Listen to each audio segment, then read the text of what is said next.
لیکن پتہ چلا کہ موجودہ سپریم کورٹ خود ججز نے یہ ایڈمٹ کیا کہ جی موجودہ سپریم کورٹ بھی اسی طرح کی پہاڑ جیسی غلطیاں کر رہی ہے اور سدھارنے پر بھی فی الحال آمادہ نہیں ہے. اور اس میں پھر وہی ٹیکنیکل باتیں ہیں جو بھٹو کیس میں تھیں یا نواز شریف کیس میں تھیں یا کسی اور کیس میں تھی، انہی کا سہارا لیا جا رہا ہے.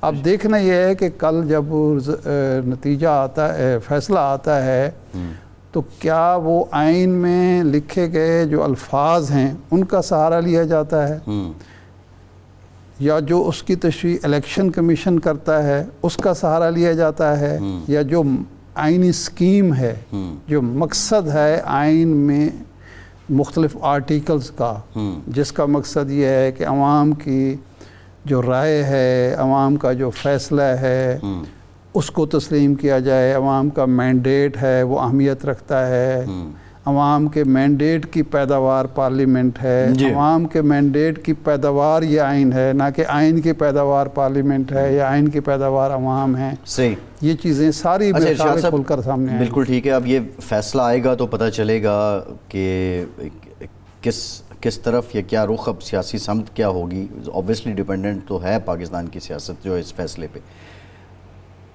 JUIF مولانا نے ایک سٹیٹمنٹ دی، یکسوئی نہیں ہے پی ٹی آئی کے پاس. پہلے بھی سپریم کورٹ کے اندر کامران مرتضیٰ صاحب نے جو ہے وہ پی ٹی آئی اور جو اس وقت فطری طور پہ ایک جگہ نظر آتے ہیں، پی ٹی آئی اور سنی اتحاد کونسل کی رائے کے خلاف انہوں نے جو حکومتی جماعتوں کا موقف ہے اس کی تائید کی تھی. آج پھر انہوں نے کہہ دیا کہ وہ اس بات کی حمایت نہیں کرتے کہ یہ نشستیں پی ٹی آئی کو ملنی چاہیے. کیا یا ہم سے واپس لینی چاہیے. کیا JUIF جو ہے وہ اب اپوزیشن میں ہی رہے گی؟ بنیادی سوال.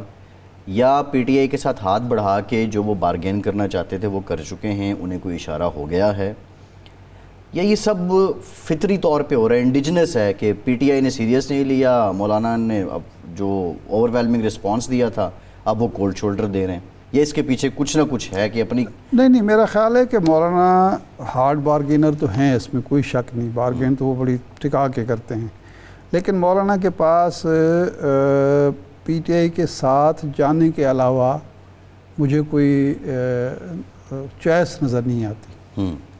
اس لیے کہ جس طرح وہ اپنے صوبے سے واش آؤٹ ہوئے کے پی کے سے، اب ان کو اگر واپس آنا ہے اور وہاں بلوچستان کی حد تک سیاست نہیں کرنی، تو پھر ان کو وہ جو وہاں کے لوگوں کے جذبات ہیں اور جو رخ ہے سیاست کا اس کے ساتھ کھڑا ہونا ہوگا.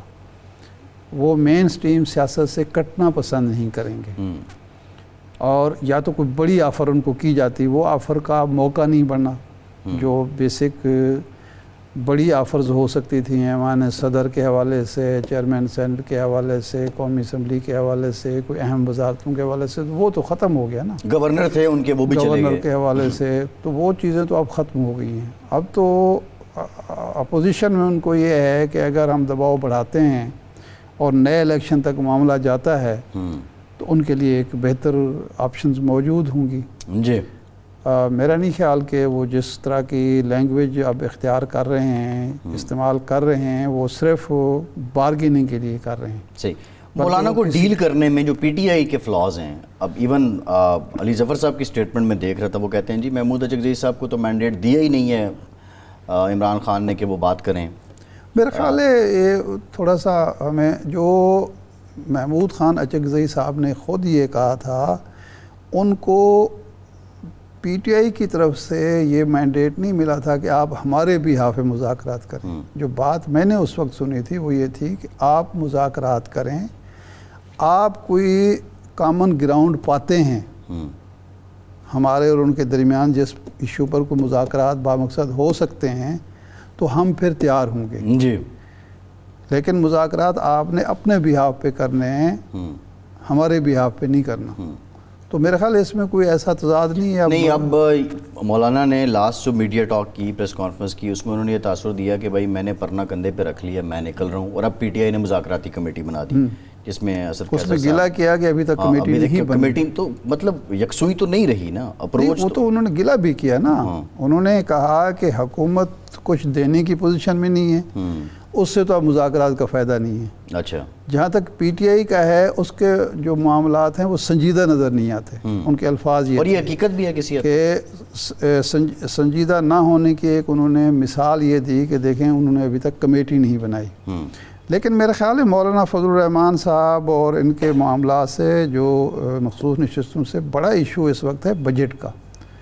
بجٹ تو obviously دیکھیں بجٹ معاشرے کے حوالے سے، عوام کے حوالے سے دیکھا جائے تو یہ تباہ کن بجٹ ہے. کاروبار کو تباہ کر دے گا، زراعت کو تباہ کر دے گا، عام آدمی کی بالکل کمر توڑ دے گا کہ اس میں کوئی سینس ہی نہیں ہے، کوئی لاجک ہی نہیں ہے. جس انداز میں یہ ٹیکس لگائے گئے ہیں 30%، 35%، 25%، 19%، اس سے کم کا تو ٹیکس ہی کوئی نہیں ہے جی. اور اس میں کوئی لاجک بھی نہیں ہے. اچھا، اس کے تضاد ہے، بہت بڑا تضاد ہے کہ یہ ٹیکس کون دے گا؟ جو پہلے دے رہے ہیں. اس کی نہ بنیاد وسیع کی گئی ہے.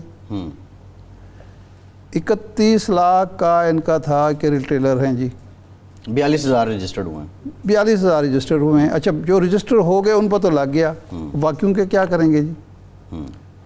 دیکھیں نا، یا تو یہ ہونا کہ سب کے لیے پھر ایک ہو 31 لاکھ، اگر یہ 7 لاکھ کا جو آخر میں تھا وہ کوئی بات بنتی تھی. اپنے اوپر جو بیوروکریسی ہے، جو حکومتی تام جھام ہے، اس پر کوئی نہیں ہوگا. جی. ایم این ایز کو، ایم پیز کو اور سینٹ کے ارکان کو مراعات دے دی. انٹرنیشنل ٹکٹ مل رہے ہیں، فری تنخواہوں میں اضافہ ہو رہا ہے، جو کرایہ ہے اس کو بڑھایا 10 روپے سے 25 روپے کلو میٹر. یعنی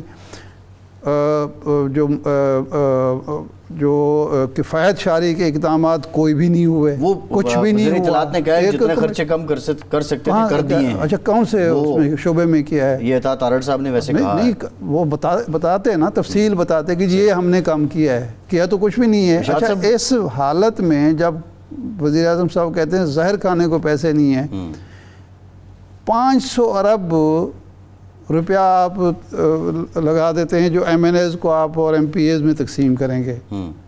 وہ کہتے ہیں جی اتنا نہیں ہے، کم ہے، چلو جی 400 مان لیتے ہیں. تردید کی ہے ویسے نا، انہوں نے کہا اتنی رقم نہیں ہے، لیکن وہ تو ہے.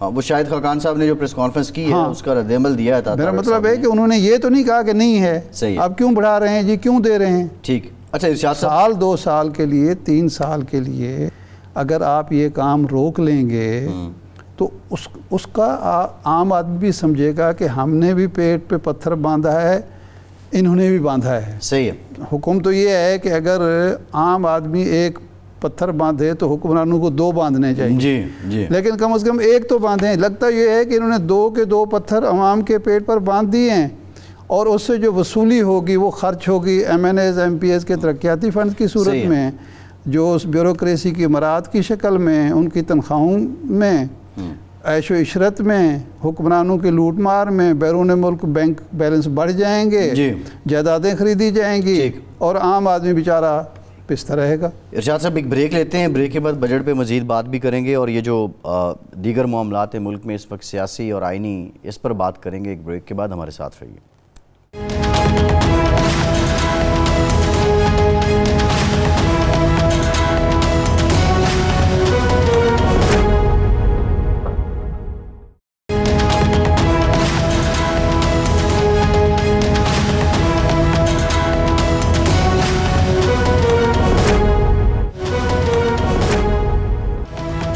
بریک کے بعد ایک بار پھر سے آپ کا خیر مقدم کرتے ہیں. ہمیں جوائن کیا ہے سابق صدر پاکستان، سابق چیئرمین سینٹ، مایناز قانون دان اور قانون ساز بھی رہے وسیم سجاد صاحب نے. وسیم صاحب بہت شکریہ آپ کے وقت کا. وسیم صاحب، آئین اور قانون کی روح سے مخصوص نشستوں کی تقسیم کا فارمولہ کیا ہے؟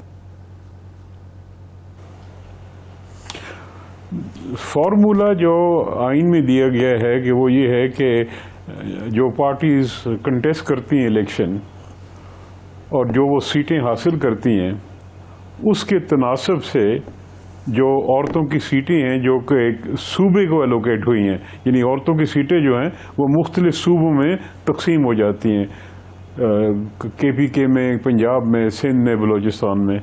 تو جو پارٹی جتنی سیٹیں لیتی ہے اسی حساب سے، اسی تناسب سے ان کو عورتوں کی سیٹیں جو ہیں وہ مل جاتی ہیں. یہ ہے آئین کا فارمولہ. لیکن اس میں جو مشکلات آ رہی ہیں اور جس کی وجہ سے یہ معاملہ سپریم کورٹ تک پہنچا ہے وہ یہ ہے کہ معاملہ وہاں سے شروع ہوتا ہے کہ PTI کے جو پارٹی ہے اس کو الیکشن کمیشن نے کہا کہ جی یہ پولیٹیکل پارٹی کے طور پہ ہم اس کو تسلیم نہیں کرتے، کیونکہ انہوں نے وہ سمبل جو تھا، ان کا جو بیٹ کا بلے کا سمبل تھا وہ نہیں دیا گیا، انہوں نے الیکشن نہیں کروائے، تو ان کے مطابق الیکشن نہ کروانے کی وجہ سے ان کو یہ بیٹ کا سمبل نہیں دیا گیا. اس کا نتیجہ انہوں نے یہ نکالا کہ جب بیٹ کا سمبل نہیں دیا گیا تو وہ ایک سیاسی پارٹی کے طور پہ بھی ہم تسلیم نہیں کرتے، لہذا ان کو سیٹیں نہیں ملے گی. اب ہوا یہ کہ جی چونکہ ان کو سیٹیں نہیں مل رہی تھی، انہوں نے سنی اتحاد کونسل کو میں شامل ہو گئے. اب سنی اتحاد کونسل کی مشکل یہ ہے کہ جی انہوں نے کوئی سیٹ جیتی ہی نہیں. تو سوال یہ پیدا ہوتا ہے کہ اگر کوئی پارٹی سیٹ نہیں جیتتی تو کیا آئین کی روح سے ان کو سیٹیں مل سکتی ہیں؟ الیکشن کمیشن کا یہ فیصلہ تھا کہ نہیں مل سکتی.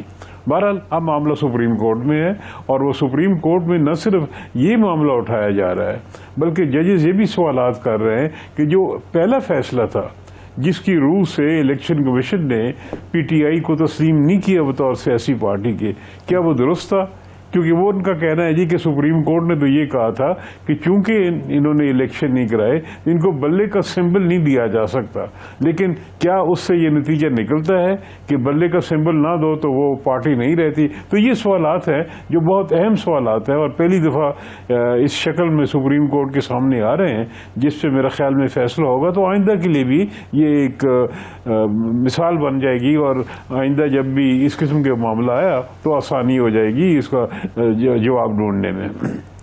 اچھا وسیم سوزا صاحب، یہ جو ایک یہاں اناملی پیدا ہوئی وہ یہ ہوئی کہ ایک پارٹی نے مثال کے طور پر 3 سیٹیں جیتی ہیں اور 3 کے تناسب سے اس کو مخصوص سیٹ ملنی ہے خواتین کی، لیکن اس کو سیٹیں 5 الاٹ کر دی گئی ہیں یا 4 الاٹ کر دی گئی ہیں.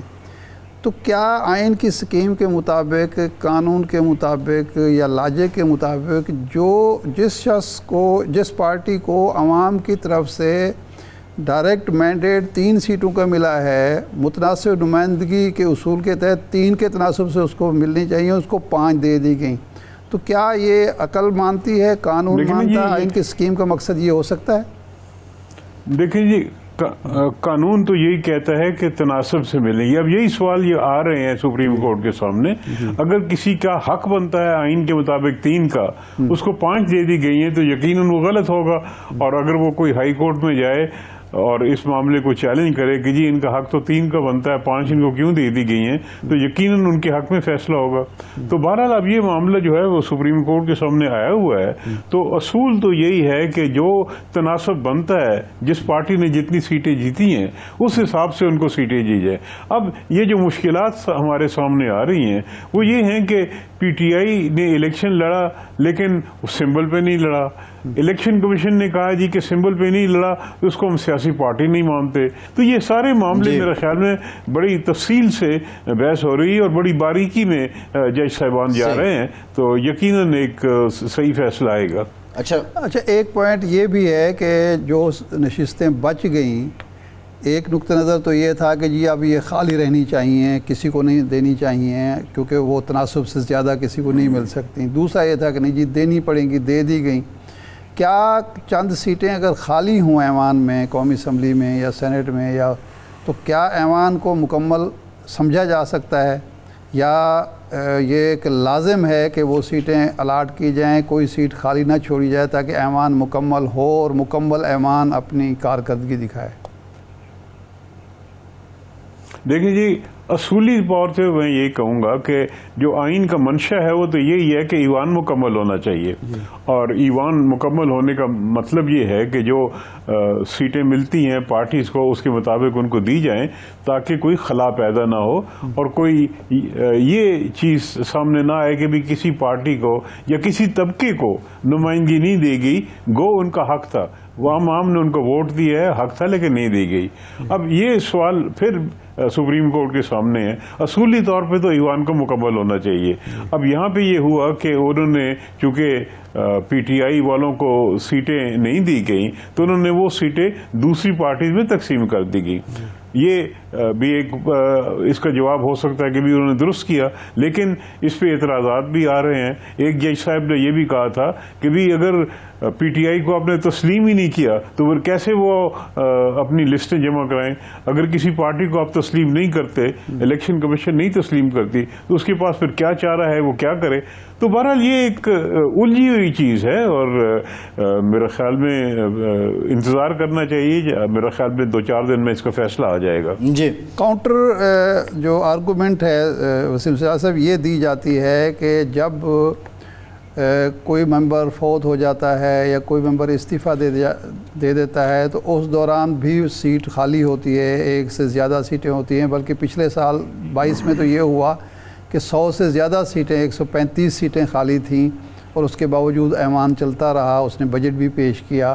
تو اس کا مطلب ہے کہ ایوان اگر 10 سیٹیں، 20 سیٹیں، 40 سیٹیں نہ بھی ہوں تب بھی مکمل ہی سمجھا جاتا ہے، اور جو اس کے دوران کارروائی ہوتی ہے وہ درست ہوتی ہے۔ تو اس آرگومنٹ کو آپ کیسے دیکھتے ہیں؟ جی، یہ آئین میں لکھا ہوا ہے کہ اگر کوئی سیٹ خالی ہوتی ہے یا 2 ہوتی ہیں یا زیادہ ہوتی ہیں تو ایوان جو ہے وہ چلتا رہے گا، ایوان کے کام میں کوئی خلل، کوئی رکاوٹ نہیں آئے گی۔ لیکن یہ جو اصول ہے اس میں جو اسمپشن ہے وہ یہ ہے کہ ایوان شروع میں مکمل کیا گیا تھا، یعنی یہ نہیں کہ ایوان شروع سے ہی اس کی سیٹیں کم ہیں۔ اب یہ جو مثال آپ دے رہے ہیں، یہاں پہ ایوان مکمل تھا، لوگوں نے کچھ لوگ ریزائن کر دیا اور اس میں سیٹیں جو ہیں خالی ہو گئیں، لیکن شروع سے ہی اگر مکمل نہیں ہے، اور یہی سوال ہے کیا جب ابتدا ہوتی ہے ایوان کی تو وہاں پہ سیٹیں خالی رہ سکتی ہیں کہ نہیں؟ بادی نظر میں تو میں یہ کہوں گا کہ نہیں ہونا چاہیے، ایوان کو مکمل ہونا چاہیے، ساری سیٹیں پوری ہونے چاہیے۔ وہ کیسے ہوں گی؟ اب یہاں پہ کیا وہ سیٹیں پی ٹی آئی کو ملیں گی؟ کیا وہ سیٹیں سنی اتحاد کو ملیں گی؟ کیا وہ سیٹیں دیگر پارٹیز میں تقسیم ہو جائیں گی جیسے کہ ہوا ہے؟ تو یہی سوالات ہیں بڑے، جیسا میں نے عرض کیا، الجھے ہوئے بڑے باریک قسم کے، سنجیدہ قسم کے سوالات ہیں جو پہلی دفعہ سپریم کورٹ کے سامنے آئے ہیں، اور سپریم کورٹ اس کا حل تلاش کرنے کی کوشش کر رہا ہے۔ صحیح ہے۔ اچھا وسیم صاحب، ابھی حال ہی میں ایم کیو ایم اور پیپلز پارٹی کے بیچ ایک تنازع چل نکلا، خالد مقبول صدیقی صاحب کے کوٹا سسٹم سے متعلق، بھٹو صاحب سے متعلق ریمارکس سامنے آئے، لیکن ایک بہت بڑی وجوہ سیاست ہے سندھ میں کوٹا سسٹم اور رورل اور اربن سندھ کے بیچ جو ایک تقسیم کی بات ہوتی ہے کوٹے پہ، یہ بدلا کیوں نہ جا سکا اس کو؟ اور جب یہ تناسب بنایا گیا تو اس وقت کے حالات میں اور آج کے حالات میں کیا فرق ہے؟ بات یہ ہے جی کہ جس وقت پاکستان بنا تھا تو اس وقت مشرقی پاکستان بھی تھا، پھر ہمارے صوبے تھے، اور صوبوں کے جو مواقع ہوتے ہیں تعلیم کے، یا آپ کہہ لیں کہ اکنامک ڈیولپمنٹ کی جو سطح ہوتی ہے، وہ تو تمام صوبوں میں یکسانیت نہیں تھی۔ کچھ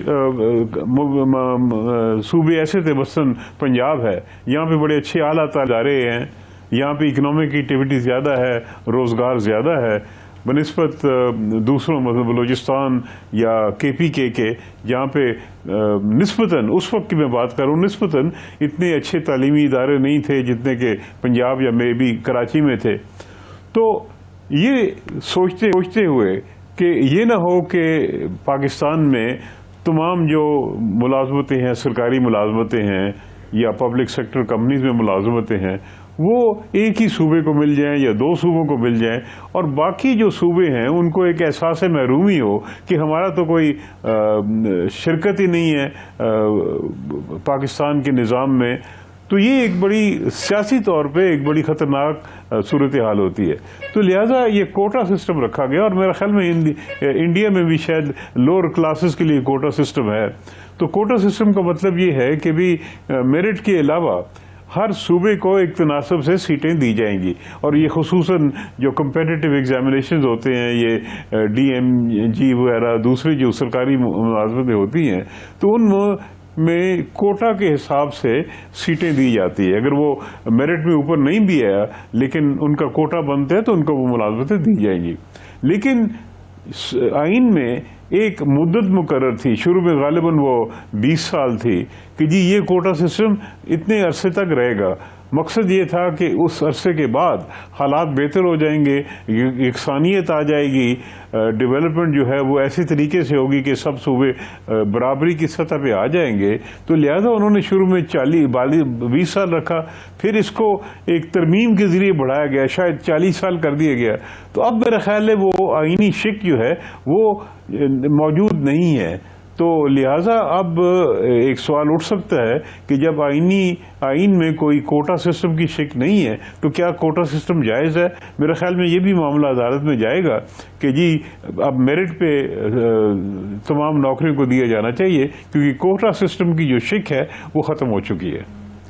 اچھا وسیم صاحب, یہ جو ہم کوٹا سسٹم کی بات کر رہے ہیں یہ سندھ کے حوالے سے ہے, کیونکہ سندھ میں جو 1971 میں ترمیم ہوئی بھٹو صاحب نے 72 میں, اور وہاں کوٹا سسٹم دیہی اور شہری کا کیا, اس سے کباتیں پیدا ہوئیں, وہاں فسادات ہوئے. آج تک جو وہاں شہری اور دیہی کی تقسیم ہے, لسانی تقسیم ہے, وہ اس حوالے سے ہم بات کر رہے ہیں کہ یہ 10 سال کے لیے تھا, لیکن اب 50 سال ہو گئے ہیں, وہ عمل ختم ہی نہیں ہو رہا, 52 سال بلکہ ہو گئے ہیں. تو آپ سمجھتے ہیں کہ اب اس کو ختم ہو جانا چاہیے یا چلتے رہنا چاہیے؟ میرا خیال میں یہ جہاں تک میرا علم ہے آئین کے مطابق یہ ختم ہو چکا ہے, اور مزید اس میں توسیع نہیں ہوئی. یعنی جو مدت آئین میں ترمیم کے ذریعے مقرر کی گئی تھی جو غالباً 40 سال تھی, وہ مدت اب ختم ہو چکی ہے. اس کے باوجود اگر کوٹا سسٹم کوئی صوبہ وہاں پہ لاگو کرتا ہے تو وہ آئین کے مطابق نہیں ہوگا. اور مجھے یقین ہے کہ اگر معاملہ یہ عدالت میں لے جایا گیا تو عدالت پھر آئین کو سامنے رکھتے ہوئے ہو سکتا ہے یہ فیصلہ کرے کہ کوٹا سسٹم اب نہیں ہے, اب تمام میرٹ پہ ہونا چاہیے. اب اس میں ایک سیاسی جو مسئلہ ہے وہ آئے گا کہ پھر سوال یہ ہوگا کہ جی کراچی, حیدرآباد جو شہر ہیں جہاں پہ تعلیمی جو نظام ہے وہ بہتر ہے, تو اگر سارے لوگ وہاں سے آنا شروع ہو گئے تو پھر جو سندھ کے جو رورل علاقے ہیں, جو یہاں گاؤں ہیں, دیہات ہیں, ان کے لوگ نہیں آ سکیں گے. تو پھر یہ ایک سوال اٹھے گا کہ بھی یہ کیا مناسب ہے, سیاسی لحاظ سے یہ ایکسیپٹیبل ہے. تو ہو سکتا ہے کہ اگر کوئی عدالت میں جائے تو شاید گورنمنٹ بھی مجبور ہو جائے کہ دوبارہ اس پہ ترمیم کرے کچھ عرصے کے لیے, تاکہ کوٹا سسٹم کو آئین کے مطابق کیا جائے, قانون کو اس کے مطابق ڈھالا جائے. تو یہ سوال اٹھیں گے اگر کوئی معاملہ عدالت میں آ جاتا ہے. صحیح ہے. اچھا وسیم صاحب یہ بتائیے گا, ظاہر ہے آپ نے قانون, عدلیہ اور بالخصوص سیاست کے تمام مراحل خود طے کیے, صدر پاکستان بھی آپ رہے. پاکستان کو اس وقت جو درپیش مسائل ہیں, گمبھیر مسائل ہیں, ان کا حل کیا نظر آتا ہے آپ کو؟ جی مسائل جو ویسے تو بہت سے ہیں, اور اگر ایک عام آدمی کو پوچھو وہ ایک مختلف مسئلہ بیان کرے گا. مجھ سے پوچھیں گے میں مختلف بیان کروں گا, شاید آپ سے پوچھیں آپ مختلف بیان کریں گے.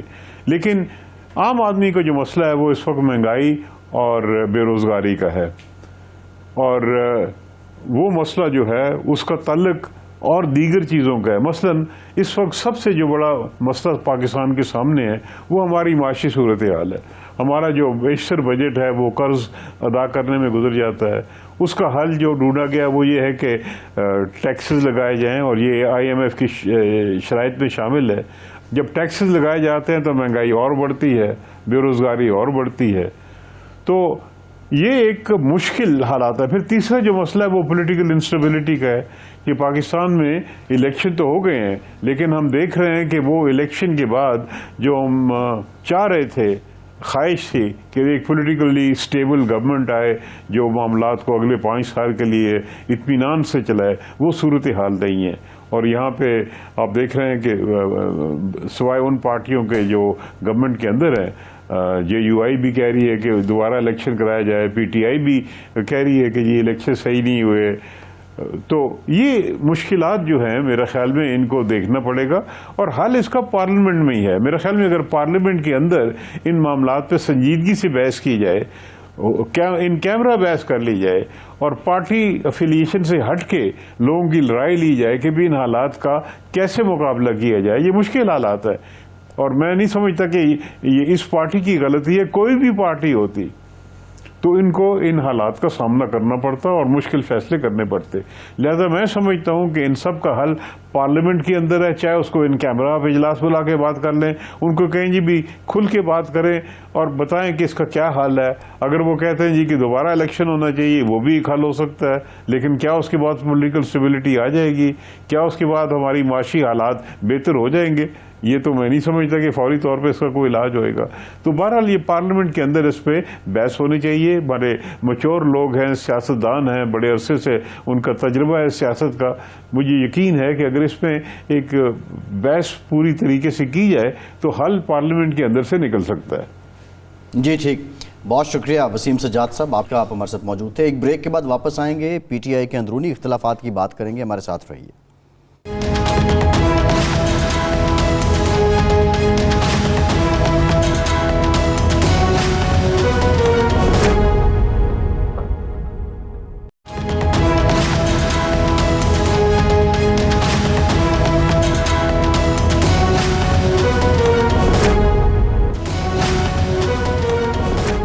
بریک کے بعد ایک بار پھر سے آپ کا خیر مقدم کرتے ہیں۔ ارشاد صاحب، فواد چوہی صاحب، علی زیدی صاحب، عمران اسماعیل صاحب منظر عام پہ آنا شروع ہو گئے ہیں اور وہ رسپونڈ کر رہے ہیں، اور وہ رؤوف حسن صاحب پہ کبھی کوئی الزام لگا رہا ہے کہ 7.5 لاکھ روپے لیتے ہیں ترجمانی کا، یہ تو لیڈر ہیں ہی نہیں۔ کوئی موجودہ جو وکلاء ہیں جو کھڑے ہیں پچھلے 1.5 سال سے، ان پہ کوئی الزام تراشی ہو رہی ہے۔ یہ کیا ہے؟ یہ اختلافات ایک دم سے امڑ آئے ہیں سارے؟ دیکھیں، بات یہ ہے کہ یہ پارٹی 9 مئی کے بعد 3 حصوں میں تقسیم ہو گئی ہے۔ ایک وہ لوگ ہیں جو اس میں کھڑے رہے، انہوں نے استقامت کا مظاہرہ کیا، تکلیفیں برداشت کی، وہ ڈٹے رہے، غلط صحیح ان کا موقف یہی تھا کہ عمران خان ہی ٹھیک ہے، باقی سب غلط ہے، عمران ساڈا شیر ہے، باقی ہیر پھیر ہے۔ ایک وہ لوگ تھے جو مشکلات سہ نہیں پائے، پارٹی چھوڑ گئے، دوسری پارٹیوں میں چلے گئے، وہاں دال نہیں گلی، عوام نے قبول نہیں کیا، پارٹی گل گئی، اور عوام کا موڈ جو تھا بالکل اس کے برعکس تھا۔ اب ان کو سمجھ آئی کہ بھئی یہ تو سیاست کا خاتمہ ہے۔ اس وقت وہ پی ٹی آئی کا خاتمہ سمجھ رہے تھے، اب وہ سیاست کا خاتمہ سمجھ رہے ہیں۔ اور تیسرے ہیں جو خلا پیدا ہوا، اس میں وہ انٹر ہوئے، بڑی تعداد وکلاء کی ہے، بڑی تعداد اس میں وکلاء کی ہے، باقی بھی ہیں جن کا کہنا چاہیے پنجابی کہ دا لگ گیا جنا دا لگ گیا، کہ انہیں بیٹھے بٹھائے اچھا ان کی ہمت ہے۔ ویسے اس وقت ایسی صورتحال میں جب حماد اظہر چھپتے پھر رہے ہوں، اسلم اقبال چھپتے پھر رہے ہوں، شبلی فراز چھپے ہوئے ہوں، اور بہت سارے لوگ ہیں، اور عمر ایوب صاحب چھپے ہوئے ہوں، وہ باپ کے جنازے پر آتے ہیں تو گرفتار کرنے پہنچ جاتے ہیں ان کو، اور اچھے خاصے بڑے بڑے لیڈر دبنگ جو آنکھیں دکھاتے تھے اسٹیبلشمنٹ کو، وہ جناب یا معافی مانگ کے بیٹھے ہوں، گھروں میں بیٹھے ہوں، یا دوسری پارٹی میں چلیں گے۔ اس وقت پارٹی کو جوائن کرنا بہرحال ان کی ہمت ہے، انہوں نے فیصلہ کیا ہے کہ بہرحال ایک جوا کھیلا نا انہوں نے، دیکھا جائے تو، اور لگ گیا، اور وہ داؤ لگ گیا، اور وہ شامل ہوئے، ٹکٹ ملا، شامل پتہ نہیں ہوئے یا نہیں ہوئے، ٹکٹ ملا اور وہ کامیاب ہو گئے۔ اچھا، ٹکٹ خود ہی اکثر نے خود ہی کر لیا، مطلب جو بھی ہے، جو پریزنٹ تھا نام بکا، قبول ہو گیا، نام بکا، بالکل صحیح ہے، ٹھیک ہے۔ ایک وہ کیمیا جو کہتے ہیں نا، کیمیا کہ وہ پارس ہوتا ہے، اس کو جو چیز پتھر جو ہے لگائیں گے تو بس وہ بھی سونا بن جائے گا، وہ سونے بن گئے، وہ اسمبلی میں پہنچ گئے۔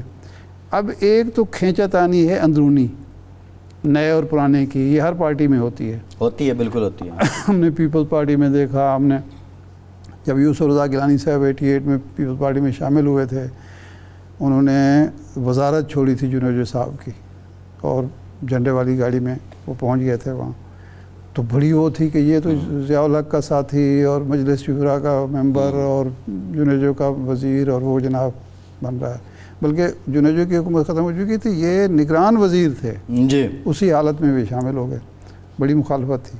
تو ایک تو یہ کھینچا تانی ہے، لیکن جو ارشاد صاحب سوال یہ جو آئی پی پی میں گئے جی اناؤنس کیا، اب یہ تین بڑے نام یہ تھے۔ میں وہی کہتا ہوں، یہ وہ لوگ ہیں جو بس مس کر بیٹھے، اب ان کو احساس ہو رہا ہے کہ یار طریقہ کیا ہے آنے کا۔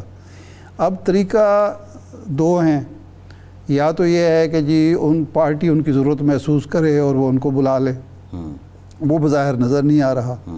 دوسرا طریقہ یہ ہے کہ یہ بتایا جائے عوام کو، کارکنوں کو، پارٹی لیڈرشپ کو کہ جناب ہم آپ کی ضرورت ہے یا ہمیں آپ کی ضرورت ہے، اور یہ جو خان صاحب اندر بیٹھے ہوئے ہیں یہ ان لوگوں کی وجہ سے بیٹھے ہوئے ہیں جو ہماری جگہ پہ آ ضرور گئے، ایم این اے بھی بن گئے، لیکن ان کی کیپیسٹی نہیں ہے، یہ آپ کے کوئی فائدہ نہیں پہنچا سکو۔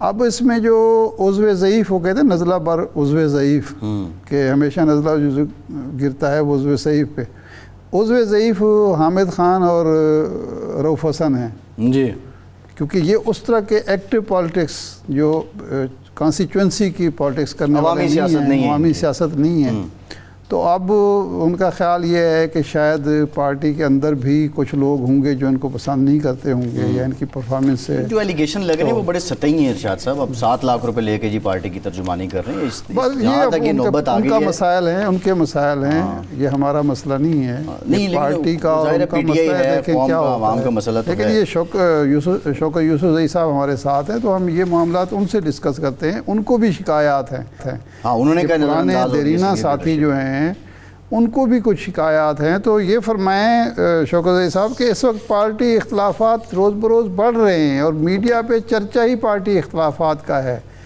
ایک تو آپ آپس میں باہم دست و گریباں ہیں، گروپنگ نظر آتی ہے، اسد قیصر صاحب کا گروپ لگتا ہے، ایک علی امین گنڈاپور اور عمر ایوب صاحب کا لگتا ہے، گوہر علی خان صاحب کا ہے، دوسرا پھر یہ جو لوگ 3 لوگ چھوڑ گئے تھے ان کی طرف سے کچھ الزامات آ رہے ہیں، تو یہ کیا تماشا لگایا ہوا آپ نے؟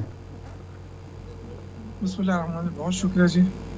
دیکھیں میرے خیال سے جو لوگ جب پارٹی پہ مشکل وقت تھا اور جن لوگوں نے ساتھ دیا ہے پارٹی کا، وہی اصل اس کے وارث ہیں، اور جو لوگ ابھی جو مشکل وقت میں پارٹی چھوڑ کر چلے گئے تھے اب جو مشورے دینے آئے ہیں، میرے خیال سے ان کے مشوروں کی کوئی اہمیت نہیں ہے۔ جو قابل ترین لوگ تھے نا، انہوں نے جب موقع دیکھا کہ جی مشکل وقت ہے، وہ پارٹی چھوڑ کر چلے گئے۔ اب جو ہم جیسے نالائق لوگ رہ گئے تھے اور جو ہمیں سمجھ نہیں تھی تو ہم پارٹی کے ساتھ رہ گئے تھے، اب ہمیں چھوڑ دیا جائے، ہم نے کیا کرنا ہے کیا نہیں کرنا ہے، یہ جو قابل لوگ ہیں ہمیں بالکل مشورے نہ دیں۔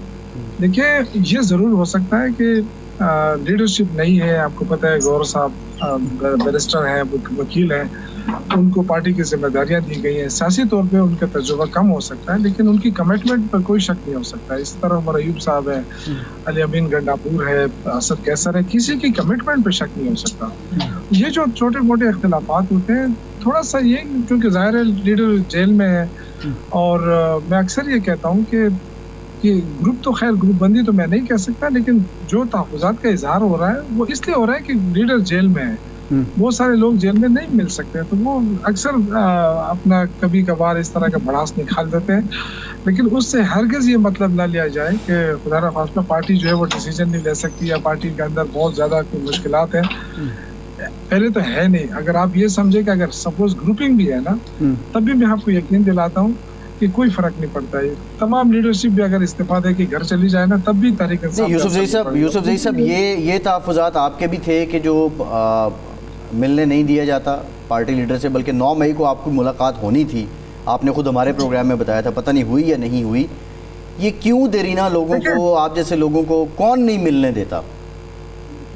دیکھیں اب یہ تو الگ بات پہ چلے جائیں گے نا، اب ذاتی مسئلہ آ جائے گا میرا. 9 مئی کو مجھے بلایا تھا، 9 مئی کو چونکہ ہمارے جلسہ آ گیا تھا، میں جلسے کو لیڈ کر رہا تھا شانگلہ میں، تو میں نہیں جا سکتا. لیکن اس کے بعد نمبر نہیں آیا، خیر آ جائے گا، کوئی ایشو نہیں ہے. میں اتنا زیادہ یہ نمبر لگاتا کون ہے یوسف زئی صاحب؟ نمبر لگاتا کون ہے؟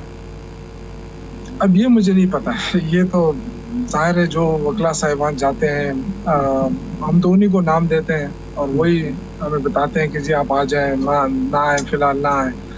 تو لیکن یہ میں ضرور نہیں بیرسٹر غور صاحب شوکت بھائی یہ بتائیں، آپ کہتے ہیں کہ اختلافات نہیں ہیں، اتنا دل برداشتہ ہوتے ہیں. آفریدی صاحب وہ کہتے ہیں، ایوان میں کھڑے ہو کہتے ہیں میں تو خیر پارٹی چھوڑ جاؤں گا، استعفیٰ دے دوں گا ممبرشپ سے. شاندانہ گلزار صاحبہ فوراً بولتی ہیں کہ میں بھی ان کے ساتھ جاؤں گی. وہ لندن سے بولتے ہیں جناب شیر افضل مروت صاحب کہ بالکل وہ صحیح کہہ رہے ہیں، میں بھی چھوڑنے لگا ہوں. استعفوں تک نوبت آ جائے تو اختلافات شدید ہوتے ہیں. دیکھیں شہریار کو میں جانتا ہوں، شاندانہ کو جانتا ہوں، میری بڑی ایک دوستی بھی رہی ہے اور بڑی عمر گزر گئی. شیر افضل مروت میرا کلاس فیلو ہے. دیکھیں پارٹی کسی نے نہیں چھوڑ دی، نہ کوئی پارٹی چھوڑ سکتا ہے.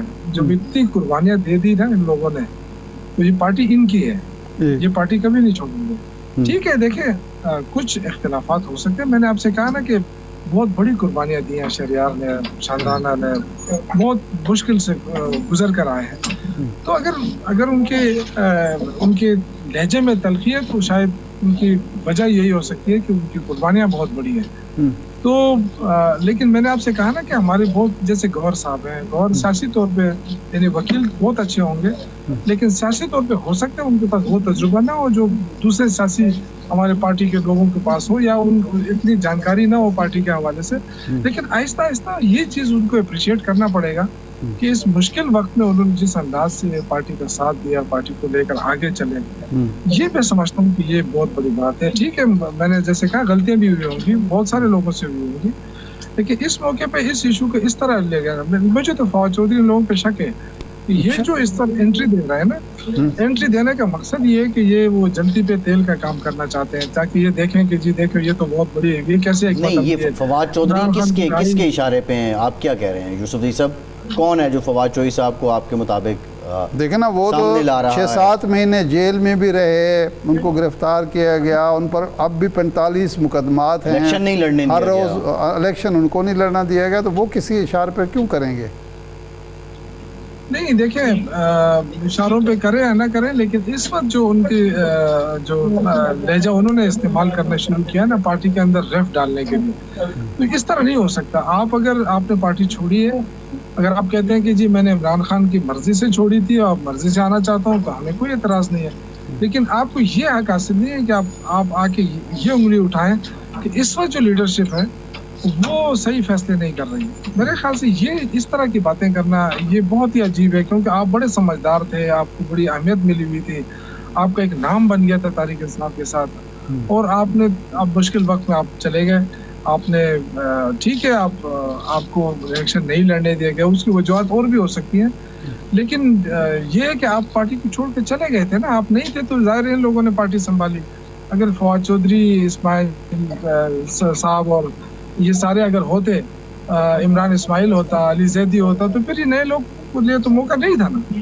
جی یہ لوگ سارے چلے گئے تو ظاہر ہے نئے لوگوں کو موقع ملا. شوکت صاحب ہمارے پروگرام میں فیاض الحسن چوہان صاحب نے یہ کہا، فواد چودھری صاحب پر الزام لگایا کہ وہ پارٹی چھوڑنے کے باوجود دوعملی کا شکار تھے، وہ سفیروں سے مل رہے تھے، عمران خان کی رہائی کی کمپین چلا رہے تھے سفارتی حلقوں میں، جس پر ان کو گرفتار کرنا پڑا اور گرفتار کیا گیا. تو ایک ایسا شخص جو آپ کا ایسٹ ہے، پارٹی چھوڑنے کے باوجود آپ کے بقول وہ تو کہتے ہیں میں نے تو نہیں چھوڑی، وہ عمران خان کی رہائی کے لیے سفارتی حلقوں میں سرگرم عمل ہے اور پھر گرفتار ہو کے 6 مہینے جیل کاٹ کے آتا ہے.